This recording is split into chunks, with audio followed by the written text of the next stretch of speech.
Queridos, que alegria poder estar aqui com vocês essa noite emocionante. Eu fiquei emocionado várias vezes, reverendo ali, e é especial poder fazer parte disso, não só pela ocasião do aniversário, mas por ver mesmo a expansão do reino de maneira tão especial e aquilo que o nosso Senhor tem feito entre vocês. Que privilégio poder estar aqui essa noite. E a minha pergunta para vocês é: qual é o propósito da sua vida? Para que você vive? Para quem você vive? Essa é uma pergunta que muitas vezes nos leva a refletir. Você já fez esse tipo de questionamento a você mesmo? Para que você vive? Qual é a razão da sua vida? Eu lembro de um filme lá do início dos anos 2000, estrelado por um ator muito famoso, Jack Nicholson. Esse filme chamado Confissões de Schmidt conta a história de um homem, o Warren Schmidt, que depois de 30 anos trabalhando na mesma empresa, enfim consegue o sonho da aposentadoria. Ele então vai para casa, feliz e animado para a nova fase da vida. Depois de uma semana em casa, ele percebe algumas coisas não tão boas assim. Ele percebe o seu distanciamento em relação à sua esposa, à sua filha, que estava distante dele não apenas geograficamente, porque ela estava morando do outro lado do país, mas também emocionalmente. E ele percebe que essa vida do lado de fora da empresa não era assim tão agradável como ele imaginava. Então ele teve uma brilhante ideia: eu vou voltar para aquilo que eu conheço. Ele, então, imaginando que a empresa, assim como ele, não estava bem, se surpreende ao chegar no local do seu trabalho por 30 anos e perceber que as coisas iam indo muito bem, obrigado. Em apenas uma semana já tinham colocado um outro funcionário no lugar dele, um rapaz bem mais novo, que tinha implementado outras coisas e, para surpresa dele, a empresa estava indo muito melhor sem ele. Ele volta para casa e a sensação é: a vida não valeu a pena. Nós muitas vezes vivemos a nossa vida assim, de maneira departamentalizada, às vezes colocando foco no nosso trabalho, no nosso lazer, nos nossos relacionamentos e até olhamos para a nossa vida espiritual como uma parte desse todo. Mas ao olharmos para aquilo que vivemos, às vezes a sensação é que não valeu a pena. Quando os nossos olhos são abertos pela ação do Espírito Santo, que nos convence do pecado, da justiça e do juízo, tudo é ressignificado. Nós temos uma nova compreensão, um novo jeito de enxergar a vida, não é verdade? E agora nós passamos a querer viver uma vida em resposta ao amor com o qual nós fomos amados por Deus em Cristo Jesus. Essa semana, na última quinta-feira, nós comemoramos, celebramos os 507 anos da Reforma Protestante. E uma expressão muito comum entre os reformadores era viver uma vida coram Deo, diante da face de Deus. Viver uma vida que em tudo aquilo que a gente faça, desde as coisas mais simples às mais complexas, possam glorificar a Deus e assim trazer significado para a nossa existência. E é exatamente nessa direção que eu queria refletir sobre as Escrituras com os irmãos nessa noite. Para tanto, eu convido você, então, a abrir, a ligar a sua Bíblia ou acompanhar aqui na nossa projeção o texto da carta do apóstolo Paulo aos Filipenses, Filipenses capítulo 2. Eu vou fazer a leitura aqui do versículo de número 12 até o versículo de número 18, Filipenses, capítulo 2, do versículo 12 até o versículo 18. Eu vou fazer a leitura aqui na NVI, na Nova Versão Internacional. Você pode acompanhar na versão que você tem em mãos, ou pode acompanhar aqui na projeção, mas o desafio que eu faço a você é que ainda durante essa semana, você leia e releia esse trecho da Palavra de Deus que nos diz o seguinte: Assim, meus amados, como sempre vocês obedeceram, não apenas em minha presença, porém muito mais agora na minha ausência, ponham em ação a salvação de vocês, com temor e tremor, pois é Deus quem efetua em vocês tanto o querer quanto o realizar, de acordo com a boa vontade dele. Façam tudo sem queixas nem discussões, para que venham a tornar-se puros e irrepreensíveis, filhos de Deus inculpáveis, no meio de uma geração corrompida e depravada, na qual vocês brilham como estrelas no universo, retendo firmemente a palavra da vida. Assim, no dia de Cristo, eu me orgulharei de não ter corrido, nem me esforçado inutilmente. Contudo, mesmo que eu esteja sendo derramado como oferta de bebida sobre o serviço que provém da fé que vocês têm, o sacrifício que oferecem a Deus, estou alegre e me regozijo com todos vocês. Estejam vocês também alegres e regozijem-se comigo. Oremos mais uma vez. Deus eterno, que a sua palavra venha como uma espada penetrante ao nosso coração, nos trazendo sabedoria, sensibilidade e discernimento para compreendermos aquilo que o Senhor quer fazer em nós e através de nós. No nome de Jesus. Amém e amém. Graças a Deus. Queridos, escrevendo aos Filipenses, o apóstolo Paulo fala sobre a sua situação e os desafios, fala também da sua alegria, sobre aquilo que está acontecendo na vida daqueles irmãos, fala a respeito de Cristo, do seu amor, da sua humilhação, da sua humildade. E agora, no capítulo 2, a partir do versículo que a gente leu, ele começa a trazer algumas instruções para que aqueles irmãos possam viver, de fato, uma vida que glorifique a Deus, uma vida que possa valer a pena. E o ponto de partida para uma vida que glorifica a Deus e vale a pena é viver essa vida colocando o Evangelho, as verdades do Evangelho em prática. Repare, versículo 12: ponham em ação a salvação de vocês. Aqui a gente tem uma expressão usada pelo apóstolo Paulo, que se você está aí com a versão ARA, Almeida Revista e atualizada, muito provavelmente você encontrou lá a palavra desenvolver, desenvolva a sua salvação, ponha em ação sua salvação. Essa expressão aqui tem a ver com fazer uma coisa plena, completa, perfeita, de modo que se termine, que se conclua. Muito diferente de muitas coisas que a gente começa e não acaba. Você já percebeu como a gente tem facilidade de iniciar algumas coisas e parar no meio do caminho? Às vezes a gente, em algum momento da nossa vida, decidiu que ia aprender, sei lá, uma língua estrangeira. Vou aprender a falar inglês, espanhol, francês, e depois de algumas aulas a gente acha aquilo meio difícil, a gente desiste, né?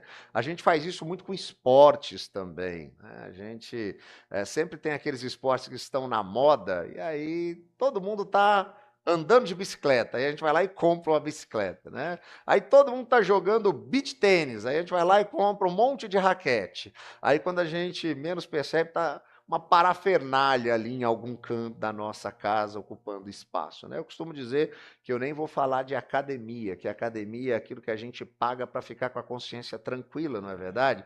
Né? A pessoa chega para você e fala assim, e aí, como é que tá a academia? Você fala, tá paga, né? Tá paga não significa que você está indo, né? Significa que você está pagando para poder ficar com a consciência tranquila. A gente começa e para no meio do caminho. Não é disso que o apóstolo Paulo está falando. Ele está falando de algo que é pleno, que se conclui, que termine, que vá até o fim. Tem um comentarista bíblico chamado William Barclay, que falando sobre esse texto, ele fala, é como se o apóstolo Paulo estivesse dizendo, não fiquem na metade do caminho, não se satisfaçam com uma salvação parcial, continuem até que a obra da salvação chegue a realizar em vocês de uma forma plena e definitiva. Mas, pastor, como é que é possível isso, uma salvação parcial? Será que só parte do meu corpo, só o lado esquerdo ou só o lado direito vai para o céu e o outro vai ficar? Como é que é isso? Atenção aqui e o cuidado é para que nós não nos contentemos sentados em nossos bancos com endereço no céu, mas possamos viver efetivamente a nossa salvação. Não embarcando naquilo que eu costumo falar para os meus alunos lá no seminário, que é a igreja do ônibus. Você sabe como funciona a igreja do ônibus? É mais ou menos assim: tem o pastor, que é o motorista, né? Afinal de contas, ele sabe o caminho do céu. Tem o tesoureiro da igreja está presente aqui, tem algum tesoureiro, ou de alguma forma tem o tesoureiro da igreja, geralmente é associado ao cobrador do ônibus, né? Porque você deu o seu dízimo, então você tem a garantia do seu lugar. E tem o pessoal da música cantando, né? Caminhando o voo para Canaã, se você não vai, o problema é seu, né? Então as janelas estão fechadas, as portas estão fechadas, e a gente não está nem aí para o que está acontecendo do lado de fora do ônibus. Mas existe sim uma responsabilidade de se viver e transbordar do evangelho de forma prática. O pastor Tim Keller, que foi plantador de uma igreja presbiteriana na região de Nova York, nos Estados Unidos, em um dos seus artigos, fala sobre a diferença que os cristãos poderiam fazer em suas cidades. Primeiro, dizendo que o problema da cidade precisa ser problema dos discípulos e discípulas de Jesus também. Às vezes a gente tem facilidade de dizer que os problemas à nossa volta, eles são do prefeito, dos vereadores, dos governadores, dos deputados, dos senadores, do presidente, e nós não percebemos que nós devemos olhar para aquilo que está acontecendo à nossa volta, aonde Deus nos colocou, e perceber como nós podemos ser sal e luz transbordando do evangelho, até sobre estruturas que estão contaminadas pelo pecado à nossa volta. A comunidade cristã precisa ser um espaço de acolhimento. Eu sou plantador de igreja, Leandro Samuel. Estou aí há 20 anos nessa lida. E acontece uma coisa interessante quando a gente está plantando igreja, a gente vê as pessoas chegando, uma a uma, e aqueles que chegam primeiro ficam mais à vontade, né? E eu lembro que, em diversas ocasiões, algumas pessoas chegavam para mim e já estavam na igreja há um pouco de tempo, falavam, pastor, o senhor viu aquele moço, aquela moça, aquele homem, aquela mulher que estava lá no último domingo na igreja? E eu dizia, claro, né? Plantador de igreja, repara, todo mundo está chegando. A gente conta até as formiguinhas ali para o relatório do presbitério, né? Então, pastor, eu tenho uma coisa para dizer sobre essa pessoa. Que joia, o que de bom você tem para dizer para mim dessa pessoa? Ah, pastor, a pessoa até mudava o semblante. O que eu tenho para dizer não é tão bom assim. E eu respondia, faz o seguinte, não me conta não. Não, o problema não é com você não, o problema é comigo. Eu sou um pecador, miserável, desgraçado. Se você me contar isso que você está pensando dessa pessoa, eu vou começar a olhar para ela exatamente nessa perspectiva. E eu tenho um problema, sabe por quê? Porque eu creio em um Deus que pode fazer novas todas as coisas. E se ele transformou a minha vida, ele pode transformar a vida dessa pessoa também. O espaço da comunidade dos discípulos é o espaço do acolhimento, o espaço que está aberto para que pessoas sejam transformadas. Ele fala ainda da importância da gente compreender e impactar a cultura. Nós falamos aqui há pouco sobre a APECOM e como foi para mim especial poder ver de maneira muito prática o efeito disso, mas nós temos lidado já há alguns anos com essa questão das mídias e da comunicação, e o grande desafio que nós temos é entender o desenvolvimento de tudo, inclusive da tecnologia, para que a gente possa impactar a cultura, assim como os reformadores que aproveitaram lá o desenvolvimento da prensa móvel para poder publicar os seus escritos e assim impactaram tantas pessoas. Nós devemos estar atentos àquilo que está acontecendo à nossa volta. Você percebe como a gente consegue colocar o evangelho em prática? Mas a gente deve fazer isso, segundo o apóstolo Paulo, com temor e tremor. Eu sei, quando a gente fala de temor e tremor, geralmente a primeira coisa que vem na sua cabeça, sabe o que é? O medo. Sabe por quê? Porque muitas vezes as nossas relações com Deus foram estabelecidas na base do medo. Talvez, assim como eu, você foi criado na igreja. Eu sou sexta geração de presbiterianos, viu, pastor? Quinta de pastores. Criado na igreja, e aí a gente vai na escola bíblica dominical e ouve aquela musiquinha assim: cuidado, pezinho onde pisa.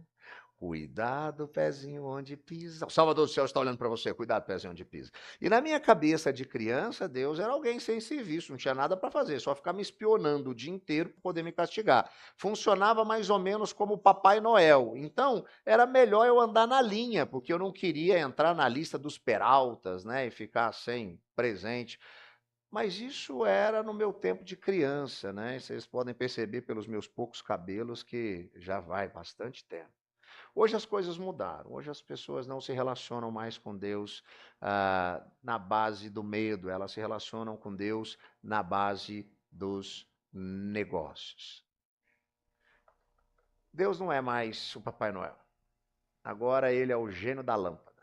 A gente esfrega, ele aparece para realizar os nossos desejos. A gente negocia com ele: Deus, eu vou na igreja, escola bíblica dominical, de manhã, no domingo. Tá bom, eu vou. Domingo à noite tem que voltar? Que horas é o culto? Não dá para esperar o jogo acabar? Tá bom, eu vou. Durante a semana, reunião de oração? Tá bom. Ministérios, força de integração? Tá bom, Deus. E dízimo? Dízimo, Deus? Tá bom. Do bruto ou do líquido? Ok, Deus, o senhor me convenceu. Agora é o seguinte, agora está a minha listinha, Deus, agora é a minha vez. E Deus, não inventa moda não, só segue que é sucesso. Faz do meu jeito que vai dar certo. Muitas vezes é assim que nós nos relacionamos com Deus.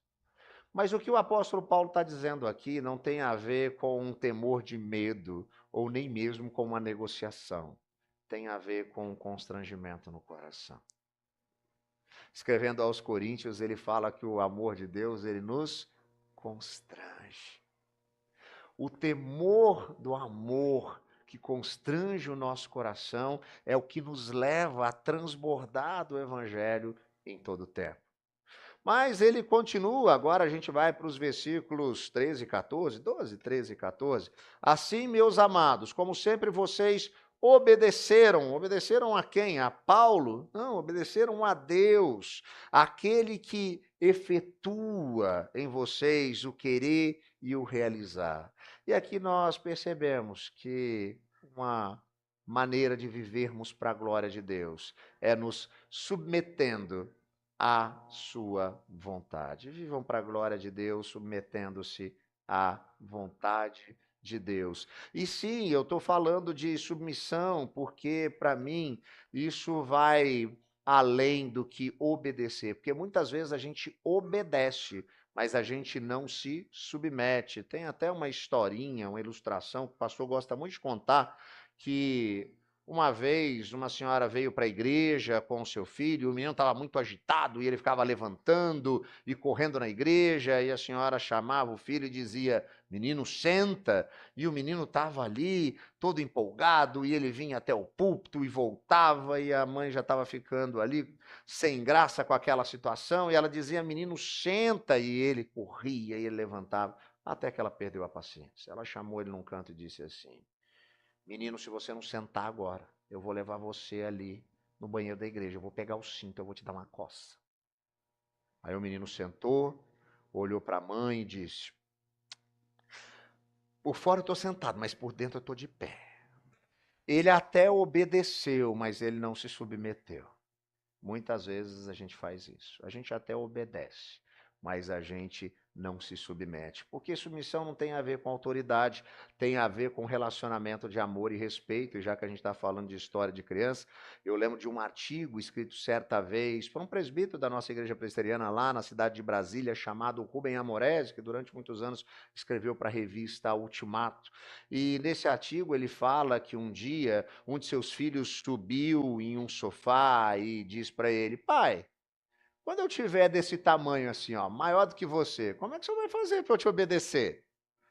E o Rubem, na sua sabedoria que ele é peculiar, respondeu algo ao seu filho que mais tarde ele colocaria em um dos seus artigos. Ele disse assim: meu filho, enquanto as nossas relações forem tão vitais para você quanto são para mim. Quanto você precisar de mim, o tanto que eu preciso de você, enquanto a gente sofrer, quando a gente está longe um do outro, enquanto a gente sentir saudade, enquanto a gente se amar, como a gente se ama hoje. Eu vou dizer para você, vai e você irá. Eu vou dizer, fica e você ficará. Você vai fazer isso porque você me ama.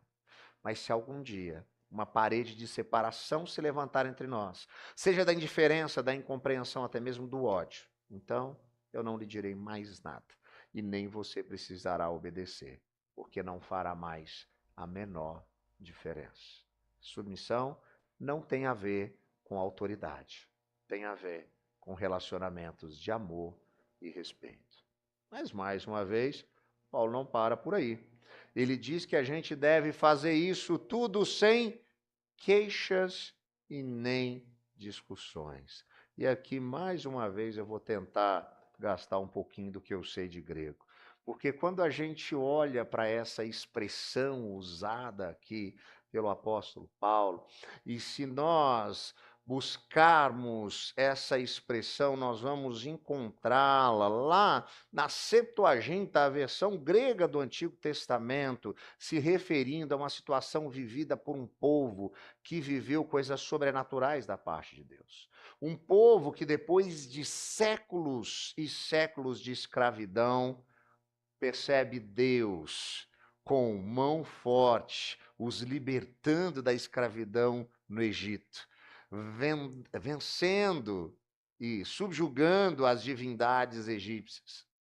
Um povo que escapa então agora em liberdade, mas que antes que possa comemorar, percebe diante de si um mar e atrás de si um exército enfurecido. Não tem para onde correr, o mar se abre ao meio, o povo passa com os pés secos, o exército fica no mar. Eles chegam no deserto, você sabe como é o deserto. De dia, um calor escaldante, mas sobre eles tinha uma coluna de nuvens. À noite, no deserto, o frio é gélido, mas sobre eles, uma coluna de fogo. Quando eles tinham fome, caía pão do céu. Se quisesse um churrasquinho, vinham as codornizes. Se eles tinham sede, a água que era ruim ficava boa. E se não tivesse água, Deus fazia sair da rocha. Mas ainda assim eles murmuravam e murmuravam e murmuravam. É exatamente essa mesma expressão que Paulo está emprestando aqui para escrever aos Filipenses, dizendo: se submetam à vontade de Deus e não fica reclamando o tempo inteiro. Porque a gente até diz que se rende à vontade de Deus, mas a gente fica ali. Mas Deus, por que o meu cunhado é diferente? Por que o meu vizinho o senhor não fez assim? Por que com aquele irmão da igreja só deu e não deu para mim? Por quê? Por quê? A gente fica reclamando. Mas sabe qual que é o problema disso? É que eu e você, nós nem sabemos o que é melhor para nós. Você já percebeu isso? Às vezes a gente experimenta algumas situações e a gente diz: isso foi o pior que poderia acontecer na minha vida. Até 2 semanas depois, e a gente vê como aquilo foi bom. O contrário é verdadeiro. Às vezes coisas que a gente acha que foi boa, depois de algumas semanas a gente percebe que não era tão bom assim. Mas ainda que o nosso coração seja enganoso e a gente não consiga nem entender o que é melhor, a vontade de Deus, essa é boa, perfeita e agradável. É o melhor lugar para se estar. Paulo prossegue, versículos 15 e 16. Para que venham a tornar-se puros, irrepreensíveis, filhos de Deus inculpáveis, no meio de uma geração corrompida e depravada, na qual vocês brilham como estrelas no universo, retendo firmemente a palavra da vida. E aqui nós percebemos que podemos viver efetivamente para a glória de Deus, em resposta ao amor de Deus, uma vida que vale a pena, muitas vezes indo até na contramão da cultura do nosso tempo. Olha só, Paulo diz que nós devemos ser puros, sem mistura. Isso é o que o cristão é em si mesmo, ele não precisa de nenhuma outra ideologia para se validar. Às vezes eu vejo irmãos, discípulos e discípulas de Jesus gastando tanto tempo na internet, se degladiando por questões políticas e ideológicas, quando o evangelho às vezes é deixado de lado. E o evangelho, ele está acima de todas as coisas, ele está acima de qualquer ideologia. É isso que nós devemos ser. Ele fala de ser irrepreensível, e aí é o aspecto do caráter, aquilo que o cristão é no mundo. Irrepreensível não é aquela pessoa perfeita, que nunca erra, é aquela pessoa que não precisa ser repreendida. Por quê? Porque ela procura fazer o que é certo, mesmo que seja difícil, e ainda que erre, ela toma consciência dos seus erros, ela pede perdão, está perdoada, porque Jesus morreu pelos nossos pecados. E ele fala sobre sermos inculpáveis, inocentes. E aí nós já não temos mais capacidade. Isso é aquilo que nós somos em Cristo. Porque nós até acreditamos na falácia de que nós somos bons, geralmente porque a gente olha para a nossa performance em determinada área e ela é melhor que alguém para que a gente possa se sentir bem. A gente fez isso a vida inteira, não é verdade? Quando você chegava em casa, quando você era mais novo, você tinha que falar para o seu pai e para sua mãe que você tinha ido mal na prova de matemática e ele tinha que assinar o seu boletim, você tinha uma ótima estratégia. Você chegava e dizia assim: pai, mãe, tem uma coisa para contar. Eu tirei 2 na prova de matemática, mas a sala inteira foi mal, a sala inteira. Foi uma catástrofe. Quer ver uma melhor que essa? Pai, mãe, preciso dizer uma coisa. Eu tirei 2 na prova de matemática. Mas sabe o Jean, aquele meu amigo, Jean tirou 0. Pelo menos eu tirei 2. Ô, Jean, coloquei você numa fria, né? Por quê? Porque a gente acaba usando a nossa performance em comparação a outro para a gente se sentir bem. É como aquele marido que é questionado pela esposa, que não está dando atenção para ela, para os filhos, vive fora, trabalhando, e ele então responde: mas pelo menos eu não sou igual àquele marido da sua prima que vive bebendo. Mas quem falou do marido da prima? Né? De onde ele apareceu nessa história? A gente sempre procura alguém para se comparar, para a gente se sentir bem. O grande problema é que, diante do padrão de bondade de Deus, que é o próprio Deus, nós não somos bons. Na verdade, a nossa bondade não passa de uma extensão do nosso egoísmo.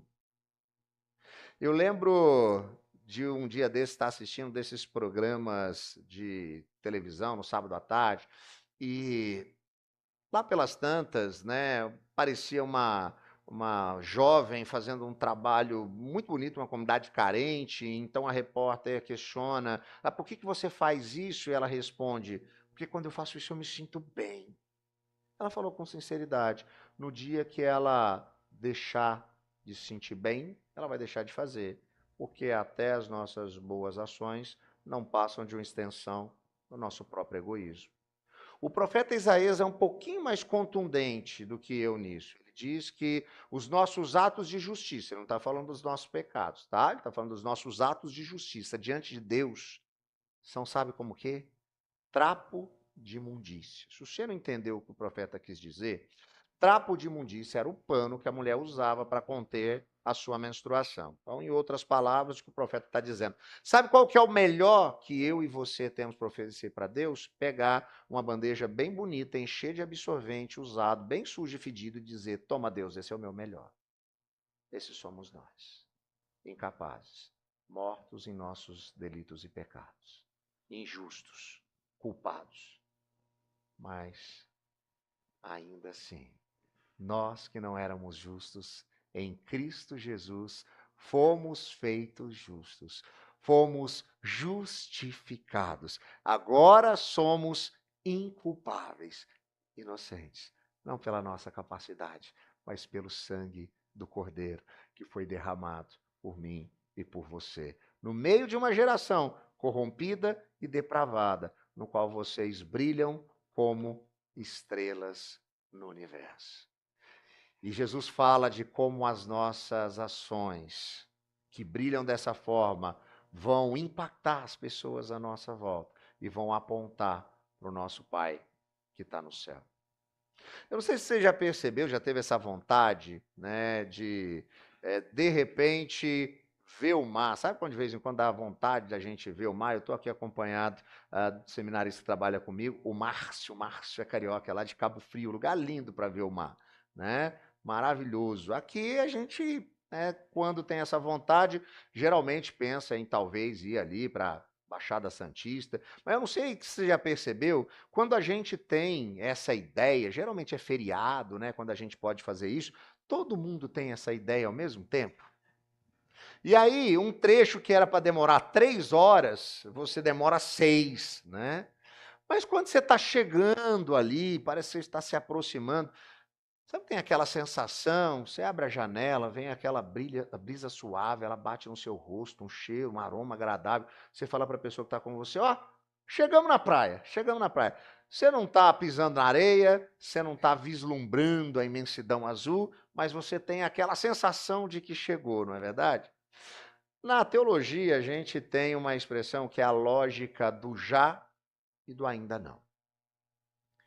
Em Cristo Jesus, o reino de Deus já foi estabelecido. Ele ainda não se deu de forma plena, se dará na eternidade. Mas em Cristo Jesus nós já podemos perceber o reino entre nós. E aqui, o que ele está dizendo é que nós, discípulos e discípulas de Jesus, que vivemos em missão no mundo, muitas vezes na contramão da cultura, somos como essa brisa suave, que toca no rosto das pessoas, que faz com que elas percebam que o reino de Deus está entre nós. Que o reino de Deus está entre nós. E aí, já caminhando para o final, versículos 17 e 18, nós lemos: contudo, mesmo que eu esteja sendo derramado como oferta de bebida sobre o serviço que provém da fé que vocês têm, o sacrifício que oferecem a Deus, estou alegre e me regozijo com todos vocês. Estejam vocês também alegres e regozijem-se comigo. E aqui Paulo está falando de uma outra figura, da oferta de bebida, da oferta de libação, do momento final do sacrifício, e aqui ele está apontando para uma compreensão de que ele sabe o que está acontecendo com ele. Afinal de contas, apóstolo Paulo está escrevendo essa carta no momento que ele tinha tirado um período sabático, ele estava de férias, aí ele estava numa ilha paradisíaca, deitado na praia, assim, numa rede, olhando para o mar. Não foi assim, Jean? Não era que ele escreveu Filipenses? Ah, estão ensinando errado lá no seminário, tá vendo? Em Campinas a gente não ensina isso não, viu, pastor? Depois o senhor pergunta lá para o professor dele de Bíblia. Não, não foi assim não. Paulo escreve a carta aos Filipenses, ele está preso. Ele sabe que o cerco está se fechando, isso está se tornando cada vez mais comum. Ele sabe que o fim está próximo. Mas ainda assim, ele escreve aquilo que ficaria conhecido como a carta da alegria, do contentamento. Porque ele vai falar o tempo inteiro sobre se regozijar, se alegrar. É interessante porque a gente muitas vezes acredita também uma outra falácia de que se a gente estiver na igreja, com relacionamento com Deus, tudo vai dar certo na nossa vida, tudo serão flores, né? Aí às vezes a gente até vê algumas pessoas usando alguns versículos para validar isso. Tem um versículo bíblico que se você nunca leu na sua Bíblia, muito provavelmente você leu em um para-choque de caminhão. Pode colocar ele aí na tela. Tudo posso naquele que me fortalece, né? Posso todas as coisas naquele que me fortalece. Não sou dono do mundo, mas sou filho do dono, né? Agora, se a gente olhar com um pouquinho mais de cuidado para esse versículo que figura aí na carta aos Filipenses, no finalzinho, no capítulo de número 4, sabe o que a gente vai encontrar? Paulo dizendo o seguinte: eu sei o que é passar necessidade e sei o que é ter fartura. Aprendi o segredo de viver contente em toda e qualquer situação. Seja bem alimentado, seja com fome, tendo muito ou passando necessidade. Tudo posso naquele que me fortalece. Nós vivemos para a glória de Deus, suportando também as adversidades, porque elas são uma realidade. Elas fazem parte da nossa jornada de maturidade. Muito provavelmente você deve ter, ao longo da sua história, se deparado com algumas pessoas passando por momentos muito difíceis, de muita dor, de muita angústia. de muita frustração, mas que ainda assim passavam por esses momentos com um sorriso nos lábios e alegria no coração. Eu vivi isso muito perto de mim. No ano de 2005, ano do meu casamento, a gente descobriu que minha mãe havia sido acometida com um câncer bem agressivo. Ela fez uma grande cirurgia, tratamento de quimioterapia, radioterapia e, graças a Deus, ficou bem por alguns anos, praticamente uma década. E no ano de 2016, nós descobrimos que, por conta daquele câncer, havia uma metástase, agora já tomando vários órgãos do seu corpo, inclusive grande parte da sua estrutura óssea. Se tem uma coisa que dói, é câncer nos ossos. A Bíblia fala sobre isso. Minha mãe tinha que ser medicada à base de morfina, era uma situação complicada, mas eu posso afirmar para vocês que todos os dias que eu chegava lá na casa dela, eu nunca a vi reclamando ou murmurando, entristecida, muito pelo contrário. Ela estava sempre alegre, com um sorriso nos lábios, brincando com seus netos, correndo para lá e para cá. Ia para a cozinha e fazia uma tonelada de comida. Como boa mineira que era, eu acho que ela tinha certeza que em qualquer momento podia tocar a campainha, um exército estaria ali e ela teria que alimentar todo mundo. Só podia ser esse o pensamento dela. Ela estava sempre ouvindo seus hinos no seu toca-CD, que provavelmente estavam num volume que atrapalhava os vizinhos. Mas ela estava assim, sempre alegre e sorrindo. Em março de 2019, os olhos da minha mãe se fecharam para a história, mas eles se abriram para a eternidade. Sabe o que aconteceu? Jesus estava diante dela e enxugou dos olhos dela todas as lágrimas. Não havia mais choro, nem dor, nem tristeza, nem câncer. A antiga ordem havia passado, eis que se fizeram novas todas as coisas. Essa era a certeza, a convicção que ela tinha. Essa era a sua esperança, de que a morte não é o fim. É por isso que a gente canta em velório de crente. Alguém já te perguntou isso? Por que vocês cantam no velório? Morreu, é triste, vocês vão cantar? A gente canta porque a gente sabe que aquele não é o fim. Talvez seja o começo. Parafraseando o escritor irlandês C.S. Lewis, as nossas aventuras aqui nada mais são do que a capa e a primeira página da nossa verdadeira história que ecoa na eternidade. Essa é a nossa convicção. Essa é a nossa certeza.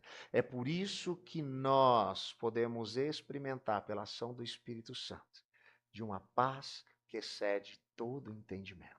E quando nós vivemos nessa perspectiva e nesse entendimento, mesmo nos momentos mais difíceis, as pessoas são impactadas ao nosso redor, porque elas nos percebem vivendo de uma maneira completamente diferente. Uma vida que evoca perguntas cuja resposta é o Evangelho. Uma compreensão completa de que nós devemos viver para a honra e para a glória de Deus. Todo momento, em qualquer situação. Comecei falando de um filme antigo, vou falar de um filme ainda mais antigo, chamado Carruagens de Fogo. Aqui no Brasil ficou bem famoso pela sua trilha sonora, que durante anos embalou a corrida de São Silvestre. Esse filme conta a história de um corredor medalhista olímpico, campeão das Olimpíadas de Paris em 1924, chamado Eric Liddell. Ele era filho de missionários presbiterianos e viria a se tornar um missionário presbiteriano. Em uma cena, já no final do filme, a sua irmã lhe pergunta: por que você corre? E ele então responde: Deus me fez veloz com um propósito. E quando eu corro, Deus sorri. A compreensão da nossa vocação, a compreensão de que nós vivemos para a glória de Deus, é capaz de fazer o Senhor sorrir e se alegrar. Eu costumo dizer para os meus alunos lá no seminário que toda reflexão bíblica deve nos conduzir à aplicação e missão. A aplicação é o que Deus quer fazer em nós. Missão é o que Ele quer fazer através de nós. Põe em ação a sua salvação. Transborde do Evangelho. Viva o evangelho na prática. Não entre na igreja do ônibus, nem se contente com ter o endereço no céu. Viva todos os dias aonde Deus tem te levado e colocado, transbordando a compreensão do amor de Deus por você, do amor que constrange o seu coração. Se submeta à vontade de Deus. Você não sabe o que é melhor para você, eu também não sei. Nosso coração é enganoso. Mas a vontade de Deus, ela é boa, perfeita e agradável. Ela é o melhor lugar para se estar. Confie na vontade de Deus. Não fica reclamando o tempo inteiro, não. Que seja feita, Senhor, a sua vontade. Ande na contramão da cultura. Seja puro, irrepreensível, inculpável. Que você possa, de fato, viver como brisa suave, aonde Deus te levar, para que as pessoas possam perceber as suas atitudes, as suas decisões, como você cria os seus filhos, como você trata o seu cônjuge, como você posta nas suas redes sociais, e elas fiquem intrigadas, que elas possam perceber você como uma brisa suave tocando no rosto, a levando a entender que o reino de Deus está entre nós, que o reino de Deus está entre nós. Se alegre em todo tempo, mantenha um sorriso nos lábios, mesmo diante das adversidades, sim. Eu vou ser sincero com você. As adversidades vão vir. Nós vivemos em um mundo instável, contaminado pelo pecado, onde nós enfrentamos, muitas vezes, as dores desse mundo. Frustrações, decepções fazem parte, mas o Espírito de Deus derrama sobre nós uma paz que excede todo entendimento. E nós podemos passar pelos momentos de maior tribulação. Ah, pastor, mas o senhor não está entendendo, é que a minha vida está muito complicada, está tudo muito difícil. O Senhor Jesus é com você, meu irmão, minha irmã. Não, pastor, é que o senhor não conhece a minha história, é que está difícil mesmo, eu não estou dando conta. O Senhor Jesus anda do seu lado. Não, pastor, está difícil mesmo, eu não estou conseguindo nem andar. O Senhor Jesus te carrega em seus braços. Não, pastor, o senhor não entendeu. Para mim está impossível. Eu não vou dar conta. Ainda que as lutas, as provações, as dificuldades sejam tantas, que nós venhamos a padecer, quando os nossos olhos se fecharem para a história, eles se abrirão para a eternidade. O Senhor Jesus estará diante de nós e Ele enxugará dos nossos olhos todas as lágrimas. A antiga ordem vai passar e eis que se farão novas todas as coisas. Que esse seja o motivo da sua alegria, da sua esperança. Que você transborde do amor de Deus em todo tempo, em todo lugar. Que você viva uma vida de fato corandeu diante da face de Deus. Que você viva para a glória de Deus. Queria convidar você nesse momento a curvar sua cabeça, a fechar os seus olhos. Quero orar pela sua vida, quero orar por essa igreja, quero orar pela liderança, para que o Senhor continue usando tudo que tem acontecido aqui para impactar e transformar muitas vidas. Deus eterno, obrigado pelo privilégio de presenciar essa noite aqui. Quantas coisas maravilhosas o Senhor já fez. Que testemunhos especiais do teu evangelho sendo pregado, de pessoas sendo impactadas, transformadas, vidas sendo mudadas, crianças, adolescentes, jovens, idosos, todos sendo impactados pelo teu amor que constrange, pela tua graça e pela tua misericórdia. Que o Senhor ajude cada um aqui a desenvolver, a colocar em ação a salvação, Pai, em todo o tempo, se submetendo à sua vontade, ó Pai, se mostrando puro, irrepreensível e inculpável, e com júbilo nos lábios, com alegria no coração, com a paz que excede todo entendimento. Que o Senhor use essas pessoas para impactar esse bairro, essa região. Que essa região seja transformada por meio da tua palavra. Que pessoas sejam impactadas por meio da pregação, Deus, genuína do Evangelho. Que o Senhor faça novas todas as coisas. Nós oramos assim, agradecidos, e no nome de Jesus. Amém e amém Graças a Deus.